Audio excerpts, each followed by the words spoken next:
अस्सलाम वालेकुम। हम तमाम देखने वालों को ऑनलाइन दवाखाना चैनल पर खुश आमदीद कहते हैं और गुजारिश करते हैं कि आप हमारे चैनल को सब्सक्राइब करें और बेल आइकन पर क्लिक करें तब ताकि हमारी आने वाली नई लेटेस्ट वीडियो आप तक सबसे पहले और बआसानी पहुंच सकें। और आखिरी बात, हमारी वीडियो को शेयर करें, लाइक करें, कमेंट करें।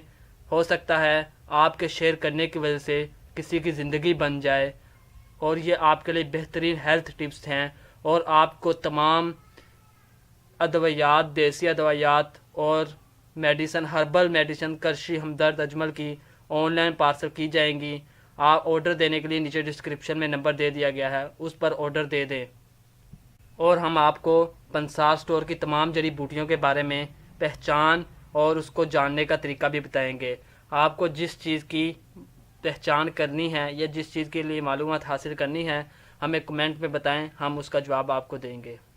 दोस्तों, आज की मेरी इस वीडियो का टॉपिक साबूदाने के बारे में है। ये हर घर की इस्तेमाल है। साबूदाना के बहुत से नाम हैं, जिनमें से चंद एक दर्ज झैल हैं। साबूदाना को साबूदाना भी कहा जाता है लतीनी ज़ुबान में। अंग्रेज़ी ज़ुबान में सीगो नाम मशहूर है। ये सफ़ेद दाने जो एक दरख्त के तने से हासिल होते हैं। इनका रंग सफ़ेद और जायका इनका फीका होता है और इनका मिजाज गर्म तर होता है। दोस्तों, जैसा कि आपको मालूम है कि साबूदाना हर घर की इस्तेमाल है। साबूदाना कभी ना कभी किसी न किसी वक्त में किसी न किसी घर में इस्तेमाल होता है। कभी बच्चों को खिलाने के लिए और कभी मरीज़ों को खिलाने के लिए। ये इसलिए खिलाया जाता है क्योंकि ये बहुत नरम ग़िज़ा है। दोस्तों, आज मैं आपको साबूदाना के बारे में ये बताऊंगा कि इसके फ़वाइद क्या हैं और इसको इस्तेमाल करने का तरीका क्या है। दोस्तों, वीडियो एंड तक देखते रहिए, आपको बहुत फ़ायदा होगा। दोस्तों, ये इसहाल, पेचस और कब्ज़ के मरीज़ों के लिए इंतहाई बेहतरीन दवा है। ये बदन को ताकत बख्शती है। ज़्यादा काम करने की वजह से जो लोग अपने जिस्म को थका हुआ महसूस करते हैं, वो फौरी तौर पर इसका इस्तेमाल करें। इससे वो अपने जिस्म को बिल्कुल ठीक ठाक समझेंगे और महसूस करेंगे कि वो आगे से आराम में हैं। दोस्तों, इसकी दूध में बहुत लजीज खीर बनाई जाती है जो ज़्यादातर बच्चों और मरीज़ों को खिलाई जाती है। दोस्तों, इसको आप पानी में भी पका सकते हैं। शुगर के मरीज़ों के लिए पानी में पकाकर और बगैर मीठा खिलाया जा सकता है। और ये मैदे के हर बीमारी के लिए मुफीद है। निज़ाम अनहज़ाम को बेहतर करता है। बीमार की तबीयत इससे बिल्कुल ठीक हो जाती है। इसलिए मेरा तो आपसे यही मशवरा है कि इसको रोज़ाना सुबह नाश्ते में अपनी रूटीन बना लें। इसको खाने की रूटीन बना लें, जो कि आपके लिए बहुत बेहतर है। दोस्तों, जिन बच्चों का वज़न नहीं बढ़ता और कद नहीं बढ़ता, वो साबूदाना का ज़्यादा से ज़्यादा इस्तेमाल करें। इससे उन बच्चों का वज़न बढ़ना शुरू हो जाएगा। दोस्तों, साबूदाना खाने से कोलेस्ट्रॉल में कमी वाक़या होती है। दोस्तों, साबूदाना मर्द की ताकत के लिए भी बहुत मुफीद होता है और कुफ्ते बा के लिए भी बहुत मुफीद है।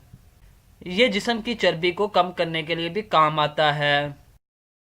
दोस्तों, साबूदाना में विटामिन के की मिकदार बहुत ज़्यादा पाई जाती है, जो कि दिमाग को बहुत ताकत देती है और फरबा बख्शती है। दोस्तों, जो लोग याददाश्त से बहुत तंग हैं, यानी उनको कोई बात याद नहीं रहती, उन्हें याददाश्त की बीमारी है और किसी भी काम को अच्छी तरह दिमाग लगाकर, दिल लगाकर काम को नहीं कर सकते, तो वो साबूदाना का इस्तेमाल करें। वैसे भी साबूदाना इंसान के दिमाग को ताकत बख्शता है और तरोताज़ा रखता है। जो औरतें अपने बच्चों को ये डेली रूटीन से इस्तेमाल करवाती हैं, उन बच्चों में कैल्शियम की कमी नहीं होती। दोस्तों, साबूदाना खाने से जिस्म में रेड ब्लड सेल्स बन जाते हैं, जिससे इंसान को कभी खून की कमी नहीं वाक़या होती, क्योंकि ये खून बहुत तेज़ी से बनाता है। दोस्तों, इसको हमल वाली औरतें भी इस्तेमाल करें, उनको ये बहुत ज़्यादा ताकत बख्श फ़ायदा देगा। दोस्तों, अब मैं ये बताऊंगा कि इसको कौन कौन से लोग ना इस्तेमाल करें। वो लोग इस्तेमाल ना करें जो ठंडी चीज़ों को बर्दाश्त नहीं कर सकते, जिनको दमे का मसला है यानी सांस का मसला है, और जिनको नज़ला ज़ुकाम लगा रहता है। وہ اس لیے کہ ساگودانہ کی تاثیر بہت ٹھنڈی ہے، اس کو بس وہی لوگ برداشت کر سکتے ہیں جو ٹھنڈی چیزیں زیادہ تر کھاتے رہتے ہیں۔ دوستو اب میں بتاؤں گا ساگودانہ کو کھانے کا طریقہ، بالکل ٹھیک طریقہ۔ دوستو ساگودانہ کو کھانے کے دو طریقے استعمال ہو رہے ہیں، ایک وہ جس میں ہم پانی میں ساگودانہ استعمال کرتے ہیں، یعنی پانی میں پکا کر ساگودانہ کھاتے ہیں، اور دوسرا وہ جو ہم دودھ میں پکاتے ہیں۔ آپ نے 50 گرام ساگودانہ کو آدھا کلو دودھ میں اچھی طرح پکانا ہے اور ساتھ میں چمچ ہلاتے رہنا ہے۔ جب وہ گاڑھا کھیر کی مانند ہو جائے تو اس میں حسب ضرورت میٹھا شوگر ڈال لینی ہے، اور صبح ناشتے میں یا ناشتے سے پہلے لازمی کھائیں۔ دوستو اس میں اگر شوگر کا مریض ہے تو اس میں چینی یا شوگر نہ ڈالی جائے، اور اس کی جگہ نمک کا استعمال کیا جا سکتا ہے۔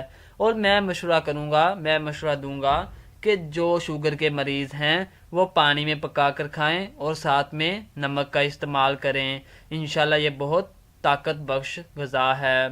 دوستو ہماری اس انفارمیشن کو سنیں اور لوگوں کو شیئر کریں تاکہ ہماری یہ انفارمیشن دوسرے لوگوں تک پہنچ سکے اور وہ اس اچھی انفارمیشن سے واقف ہو سکیں۔ اللہ حافظ۔